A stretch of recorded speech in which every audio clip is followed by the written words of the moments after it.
Historiographical context of the faith and reason High Middle Ages. The theme of the relationship between faith and reason constitutes a central axis in the historiography PF medieval philosophy, guiding discussions about the type of human conneleg possible about God and the world. This historical period, especially the High Middle Ages, was characterized by intense attempts to demonstrate or prove, through reason, the mysteries recognized by faith, such as the existence of God. The purpose was not only to establish theological knowledge, but also to defend the Catholic faith from attacks by heretics or infidels attesting to its intrinsic reasonables. Moving forward to the Latin West. In the 11th and 12th centuries, we observed the emergence of universities and, crucially, the progressive reception of the work of Aristotle and Arabic-speaking philosophers. This development led to elevation of theological knowledge to the highest and most exemplary form of scientific knowledge, in the sense episteme Aristotelian. Saint Anselm of Canterbury, 1033–1109, a Benedictine monk and disciple of Lanfranc dialecticians, emerges in this scenario as one of the most significant representatives of medieval Latin philosophy. His reflections are situated at a transitional point, anticipating the height of scholasticism but deeply anchored in the monastic tradition. The rise of interest in dialectics in the 11th century generated profound intellectual unease about its legitimacy in addressing sacred questions. Notable disputes, such as that between Berenger and Lanfranc over the Eucharistic, or between Peter Damian and the monks Monte Cassino over divine omnipotence, highlighted the risks of excessive and uncontrolled use reason in theological matters. This tension demanded a clear methodological response. Anselm, by not engaging directly in these controversies, with the exception of Roscelin, positioned himself as a methodological mediator. He avoided both the contempt for dialectics advocated by figures like Peter Damian and the rationalism that could lead to heresy, associated Y. Berenger. His approach aimed to pacify this conflict, ensuring that logical rockper was employed not to creation faith, but to conform and deepen the internal intelligibility of revealed truth. Anselm's central thesis, convergence and the partial understanding of God. In Anselmian thought, spirituality and philosophy inseparable, and faith is the fundamental attitude that serves as a gateway to the constitution of theological knowledge that unfolds on the plane of reason. The core of his doctrine is expressed by the concept of intelligence of faith, intelligence of faith. This term expresses the intrinsic convergence between faith and reason, aligning with the Augustinian tradition and the axiom, believe, that, understand, believe so that you can understand, in contrast to the dissonance that would come to characterize the dawn of modernity, where reason craved autonomy. An intelligence of faith is defined as the inevitably limited human effort to understand, even partially, what faith confesses about God. Faith, therefore, is not merely a ossive assent but the active premise that opens the doors of knowledge, allowing reason to develop toward knowledge. The path taken by this intelligence of faith is recognized as a passive assent, but the active premise that opens doors of knowledge allowing to develop toward knowledge, the path taken by this intelligence of faith is recognized as a direct fruit of the monk's monastic spirituality and has in Proslogion its main manifestation, expressions such as reason of faith, necessary reasons and intelligence of faith thus demarcate the profound meaning of the human intelligibility of the divine mystery. Anselm's life and work are inseparable from his Benedictine training at the Abbey of Bechelen. His philosophy emerges from a context of strong monastic spirituality that prevailed during the High Middle Ages. Anselm not only recognized but also fully lived the monastic ideal which conceived of the monk's life as an imitation of the apostolic life. This model of life aimed to anticipate the city of God. In the monastery, constituting a true the soul of Christ, central to this life was the conversion of customs, conversion of behavior, which, under the sing of obedience, required the abandonment of worldly things and attachment to the ideals of an ordinary life. The monk was seen as a pilgrim who aspired to the heavenly homeland. The fundamental attitude that guided intelligence and life was faith, which, for Anselm, was the eminent model for initiating theological knowledge. The return to one's self-introspection. Anselm's monastic spirituality is based on the return to oneself, conceived as introspection. The act of withdrawing in order to seek God in silence, meditation, was the driving force behind this process and occupied a fundamental place in his works, Monastic Theology, as highlighted by J. Leclerc, was not just a reflection elabored within monasteries, but a specific way of considering the sacred page. The sure path to spiritual nourishment for monks was divine lesson, which started from reading for meditation culminating in prayer. Meditation, for the monk, was not passive, but a progressive conquest of interiority, seen as the journey of the mind to God, itinerary of the mind towards God. Anselm used the term to meditate as a synonym, from thinking and reflecting, to think and consider, an active effort to accomplish something. In the Christian context, Anselmian meditation represents a Christian's self-examination. The goal is to lead people to recognize and understand their sinful state and their distance from God. Meditation is not merely a verbal exercise but a knowledge of the inner soul, an introspective movement that leads to the recognition of human insignificance and humiliation. The emotional state and the desire for happiness thus drive his intelligence. Anselm contributed to the definition of a new literary genre of prayers and meditations, which were written to exhort the reader's spirit to the love and fear of God, to arouse to the love or fear of God, and self-examination, to his own discussion. This literary form has a particular methodological requirement. The reader is instructed not to read quickly, but to apply himself to attentive and demanding meditation. This approach demonstrates that intellectual pursuit, understanding is seen as impossible without due purification and the self-examination of the soul. The Anselmian itinerary does not assume rationality as a purely objective starting point, but as a performance process where the capacity for rigorous reasoning about God is acquired and guided by the spiritual attitude. Introspection is not a mere psychological prerequisite, but the epistemological foundation that prepares the intellect for subsequent dialectical rigor. Proslogion, opening with a prayer, excitement, manifests this primacy of spiritual preparation. Dialectics in the service of faith.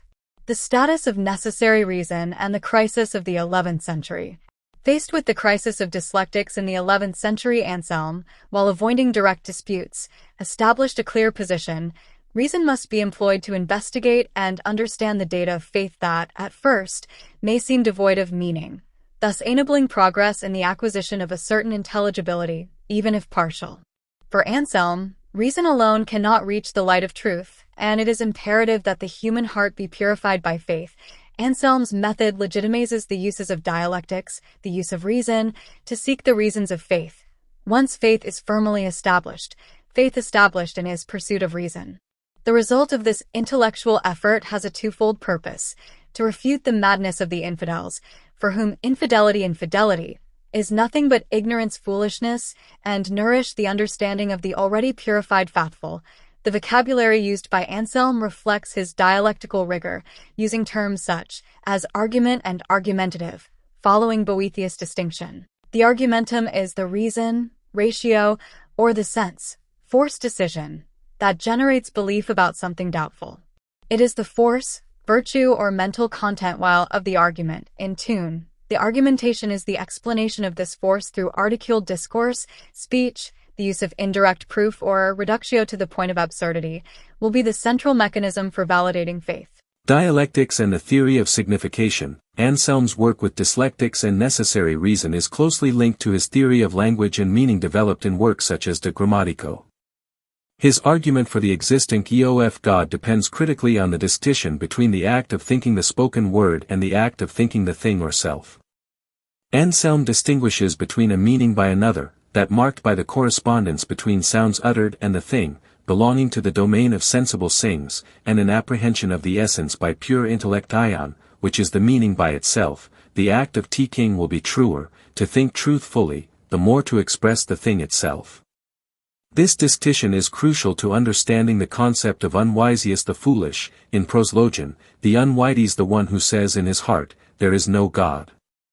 Its denial is considered aesthetic Bacchaeus. It is contradictory in itself, a failure to grasp meaning. The unwisia acts as a dialectician in you, seeking to reduce the object of thought to mere words, without considering the ontological reality to which the words refer. When the fool hears the expression, something such that nothing great can be thought of, he inevitably understands what he hears. However, he fails to recognize the ontological force inherent in this designation. Anselm's refutation, therefore, is not merely a superficial logical maneuver, but a profound critique of the insufficiency of a theory of meaning that fails to rise above vox, sound, for there's universal thing, essence, the unwisest linguistically and ontologically prevented from denying God without incurring a contradiction. The trajectory of Proslogion, the itinerary of faith in search of intelligence, faith seeking understanding. The Proslogion 1078, whose original title was the theological program Faith in Search of Intelligence, Faith Seeking Understanding, is Anselm's most commented work and the ultimate manifestation of his method.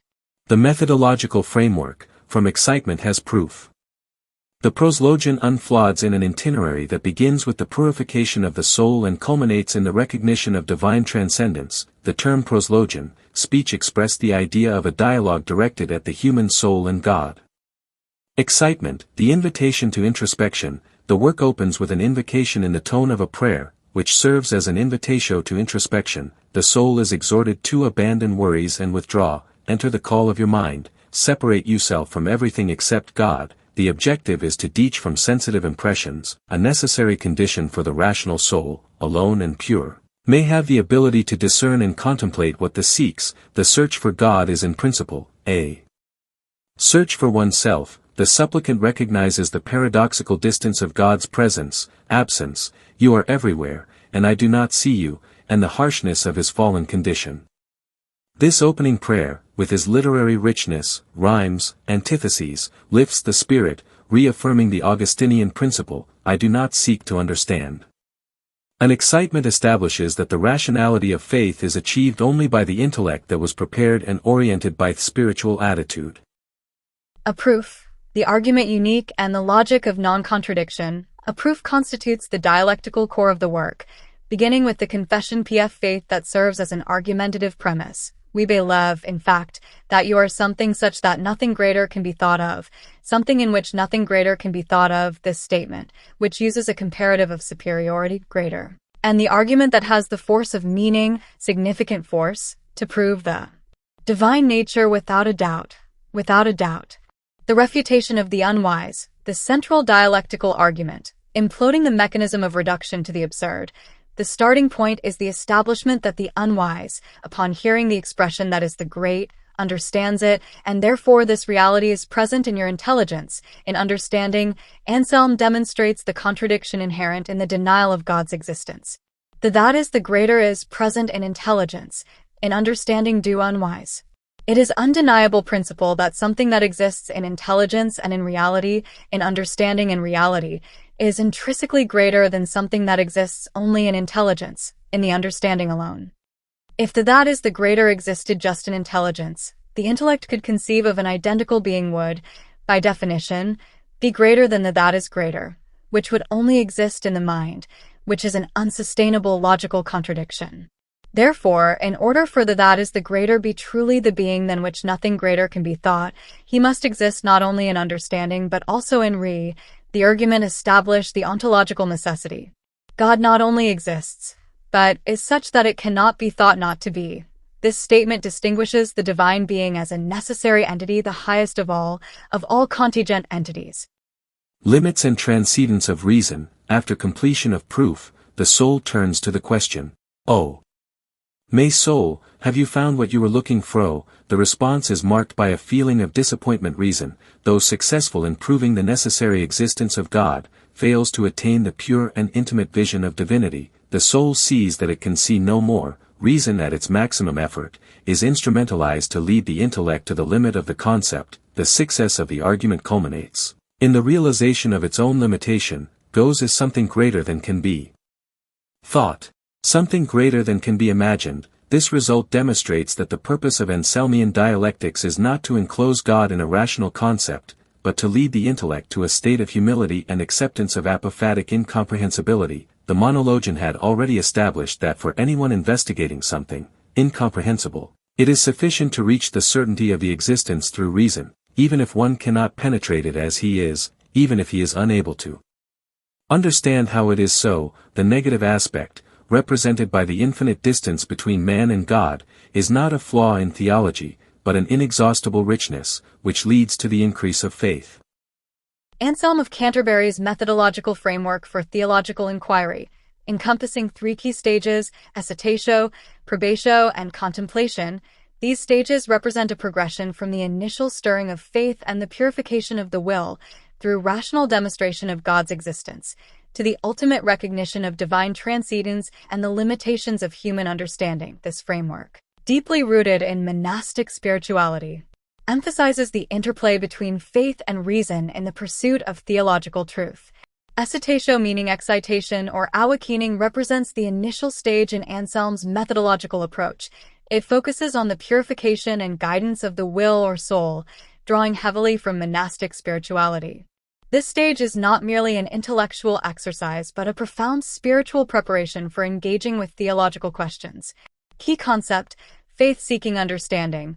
Fides Quaerens Intellectum, Anselm's famous phrase, Fides Quaerens Intellectum, encapsulates the essence of acetatio. It highlights the priority of faith as the starting point for theological inquiry.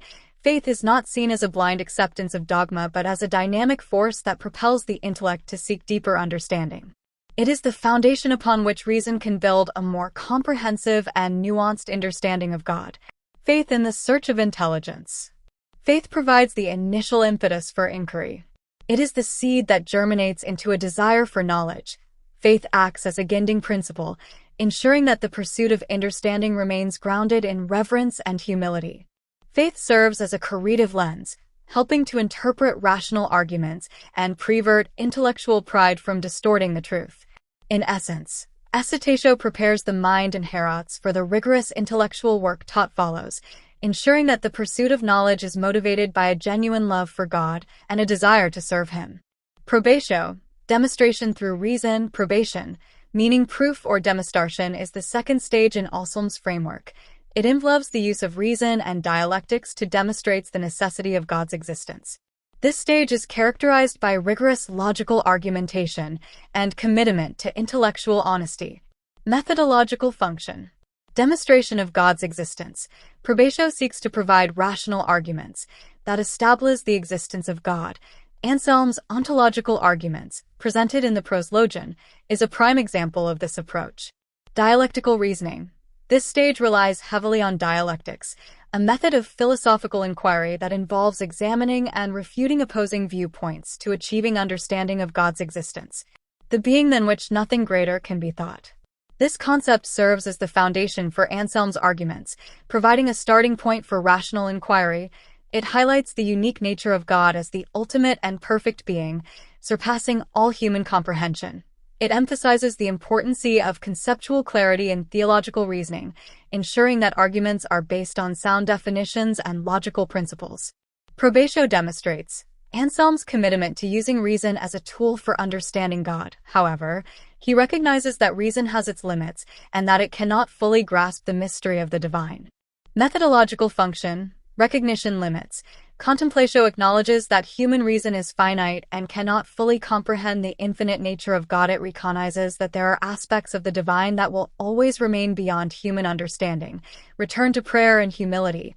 This stage involves a return to prayer and a renewed sense of humility. Acknowledge the dependence on God's grace for true understanding. Contemplatio moves beyond the realm of rational demonstration to embrace the mystery of God's transcendence. It acknowledges that God is not only that than which nothing greater can be thought, but also something greater can be imagined or thought. Contemplatio recognition of transcendence. Contemplatio represents the final stages in Anselm's methodological framework. It involves the recognition of the epistemological limits of human reason and the acceptance of divine transcendence. This stage marks a return to prayer and humility, acknowledging the ultimate incomprehensibility of God, something greater than can be thought. This concept emphasizes the infinite nature of God surpassing all human categories and limitations. It highlights the importance of humility in the theological inquiry, recognizing that human understanding is always partial and incomplete. It encourages a spirit of awe and reverence in the face of the divine mystery. Contemplatio represents the culmination of Anselm's methodological framework, demonstrating the ultimate limitations of human reason and the necessity of faith and humility in the pursuit of theological truth. It is a reminder that the journey of understanding God is a lifelong process of intellectual inquiry, spiritual growth, and humble contemplation. The intelligence of faith applied to Christology. The Why is God a Man? The method of intelligence of faith is not restricted to the theological metaphysics of Proslogion, but it is applied equally rigorously in Christology, notably in the treatise Why is God a Man? Why a God-Man, 1094, the rationality of redemption and the necessity of the God-Man. No, why is God a man? The intelligence of faith is employed to examine the mystery of human salvation came through Christ, but seeks to prove the need that it would be effected through a God-Man. The premise is that God, in his goodness, would not allow his most precious creature to perish, due to sin. Salvation, therefore, is a work of divine love, and ineffable mercy, the end of which is the eternal beatitude of man. For reconciliation, a single mediator, is necessary, 1 Timothy chapter 2 verse 5, who is true God guaranteeing the power and sufficiency of the act, and true man, guaranteeing the freedom of action, thus fulfilling the saving plan. Satisfaction theory, justice, debt, and legal vocabulary, the central thesis of the Why is God Man. The satisfaction theory, Christ's mission is to do satisfaction to the justice of God for the sin committed. Anselm argues that aside being an infinite evil, because it is committed against an infinite God, requires reparation not only equivalent to but greater than the fault committed, something that is sufficient to compensate for it. This argument uses a deeply rational and legal vocabulary, emphasizing God's justice through concepts such as retribution, compensation, and debt to be paid. The rational concordance between justice and mercy. The underlying theological problem, which Anselm rigorously confronts, is how to harmonize a justice, which demands punishment or satisfaction, with mercy, which offers free forgiveness. An intelligence of faith demonstrates that there is no disagreement, but rather a supreme agreement between the attributes. God's mercy, in fact, springs from his own justice, and the redemptive act is justified as the logically most perfect solution to the dilemma. The act of mercy is so great or more just can be conceived. Redemption cannot, therefore, be seen as a vengeful justice. Satisfaction occurs when the Son, by a free and sovereign decision born of love, offers his life, giving life to the Father. The application of logical Roger in Why is God a Man confirms that the revealed truth of the Incarnation is not arbitrary, but is theologically more perfect and necessary solution to the problem of salvation.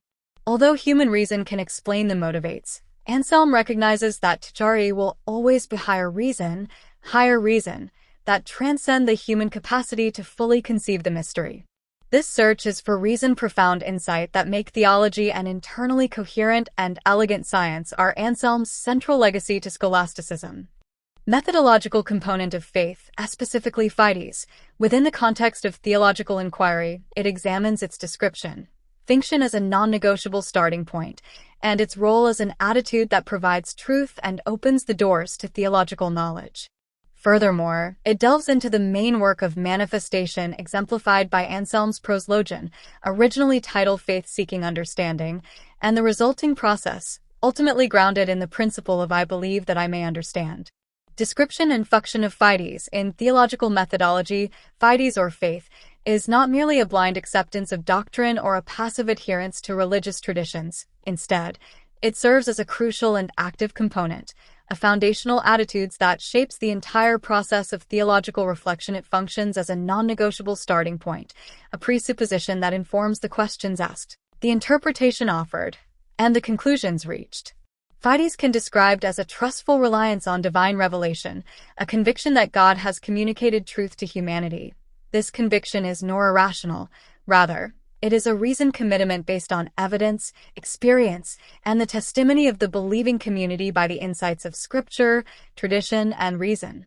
The multifaceted role faith provides a framework for understanding. Faith provides a framework within which theological inquiry can take place. It offers a set of fundamental beliefs and virtues that shape the interpretation of religious texts and experience. Without this framework, theological reflection would be aimless and arbitrary.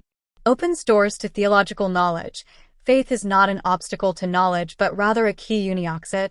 By accepting the possibility of divine revelation, faith allows theologians to explore mysteries of God and the universe with a sense of purpose and direction. Motivates inquiry. Faith motivates theological inquiry by creating a desire to understand the truths of God more deeply. It inspires theologians to grapple with complex questions, to seek answers to profound mysteries, and to articulates their faith in a coherent and compelling way, grounds theological reflection. Faith provides a grounding for theological reflection by anchoring it in the reality of God. It reminds theologians that their work is not merely an intellectual exercise, but a spiritual endeavor aimed at deepening their relationship with the divine. Anselm's famous ontological arguments for the existence of God unfolds from this starting point of faith. He defines God as that than which nothing greater can be conceived. He then argues that if God exists only in the mind, then a greater being could be conceived, one that exists both in the mind and in reality. Therefore, God must exist in reality, because if he did not, he would not be that than which nothing greater can be conceived.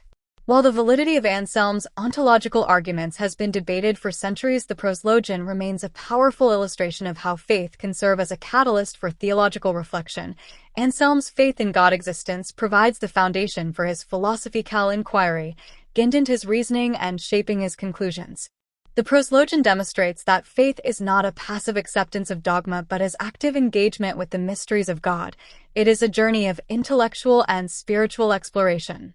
Orsis result, Credo Ut Intelligam, the process of theological reflection, grounded in Fides, ultimately leads to the principles of Credo Ut Intelligam. I believe that I may understand.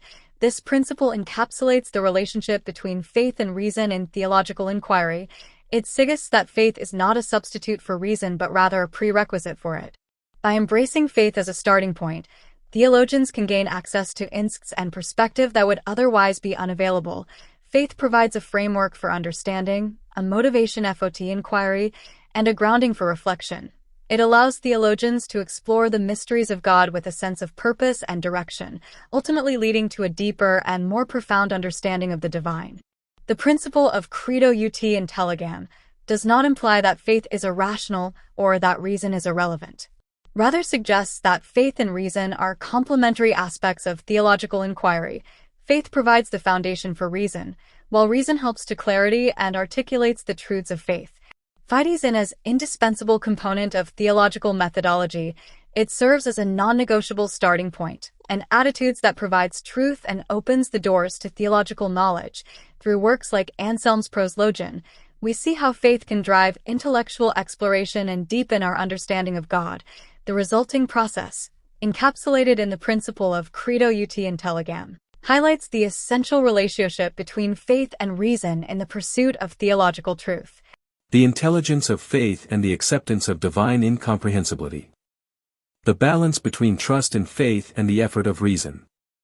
The work of Saint Anselm of Canterbury represents a landmark in the articulation of faith and reason, providing a sophisticated and methodologically rigorous model for the development of Christian theology. Intelligent of faith is not just a theory but an existential and epistemological itinerary, which requires man to fully realize himself as an apprentice. The legacy Anselm's power lies in his ability to harness the most advanced dialectics of his time for that service of faith, pacifying the 11th century debate. He legitimizes logical rigor, demonstrating that reason must progress in pursuit of vision, but always maintaining the unalterable order, believe first, and only then seek rational understanding. Reason, by refuting the contradiction inherent in the denial of God by inspians, fulfills its role of confirming the reasonableness of faith. The epistemological limit, human reason finds its end in something bigger than you can think. The greatest achievement of intelligence of faith is, paradoxically, the acceptance of one's own limit. The pinnacle of rational effort, the proof of God's existence, does not result in exhaustive knowledge, but rather in the confrontation with absolute transcendence. At the end of the Proslogion, the intellect recognizes that being than which nothing greater can be, though that's all the more important, is in fact something greater than can be imagined. The intelligence of faith attained by reason is, therefore, the human understanding of divine incomprehensibility. This acceptance of the inexhaustible is not a deficiency or failure of the method, but a richness that prevents dogmatism and impels man to a constant increase in faith, reaffirming that the divine mystery transcends the full reach of human intelligence. Whether in the speculative theology of Proslogion, which proves the necessary existence, or in the Christology of Why is God Man, which proves the necessity and supreme justice of the incarnation, Anselm uses reason to reach the certainty of what is while humbly surrendering to the inaccessibility of theos. His work thus solidifies the basis for the development of theological science in scholasticism, defining the parameters of a reason that serves and illuminates faith. Arification and seeking. The spiritual journey begins with a deep dive into oneself. This involves spirituality introspection, examining one's inner landscape, motivation, and beliefs. This is the foundation for personal growth and a deeper connection with something beyond the self. Recollection and meditation. Practices aimed at purifying the mind, quieting the noise of daily, and creating space for contemplation. This allows for a clearer perception of one's inner self and the potential for divine connection. Seeking God. The ultimate goal of the purification is to seek a connection with the divine. This can manifest in various forms, from personal prayer to philosophical inquiry. Proslogion prayers or meditations. Structured prayers or meditative practices, such as those found in the Proslogion, serve as vehicles for directing one's thoughts and intentions towards God. Guidance of intelligence and life. Seeking divine guidance to navigate life's complexities and make choices aligned with spiritual principles. Reason and proof. The pursuit of God is not solely an emotional or experiential endeavor. It also involves intellectual engagement, reason, ratio, dialectics, employing logical reasoning, critical thinking, and dialectical inquiry to explore the nature of God. Proof. Logical arguments. Attempting to construct logical arguments to demonstrate the existence or attributes of God. Anselm's Ontological Arguments in the Proslogion is a prime example. Intellectual effort to seek the reason. Dedicating intellectual energy to understanding the underlying reasons and principles governing the universe and the divine reasons of divine things. Investigating the rationale behind divine actions, commandments, and the overall order of creation. Proslogion, monologion, by reason alone. Works like the Proslogion and monologion attempt to approach the understanding of God through reason alone, independent of sensory experience or revelation. Partial understanding and incomprehensibility. While reason is a valuable tool, it is essential to acknowledge its limitations. Partial understanding. Recognizing that human understanding of God will always be incomplete and fragmented, are finite. Minds cannot fully grasp the infinite. Incomprehensibility. Accepting that the ultimate nature of God is inherently incomprehensible to human beings. There will always be aspects of the divine that remain beyond our grasp.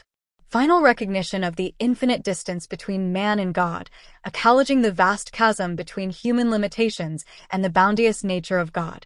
This recognition fosters humility and prevents intellectual arrogance. Accepting the something greater than can be imagined. Embracing the idea that God transcends all human concepts and definitions. God is something greater than anything we can possibly imagine. Faith and humility. The journey culminates in a synthesis of faith and intellectual humility. Proslogion, monologion. These works, despite their reliance on reason, ultimately lead to a deeper appreciation for the role of faith understanding God. Increased faith, the intellectual pursuit of God, when approached with humility, can strengthen one's faith and deepen one's spiritual connection. Intellectual humility, recognizing the limitations of human reason and acknowledge the incomprehensibility of God, fosters intellectual humility, as humility is essential for continued spiritual growth and a more authentic relationship with the divine. It allows one to remain open to new insight and perspectives, even when they challenge existing beliefs.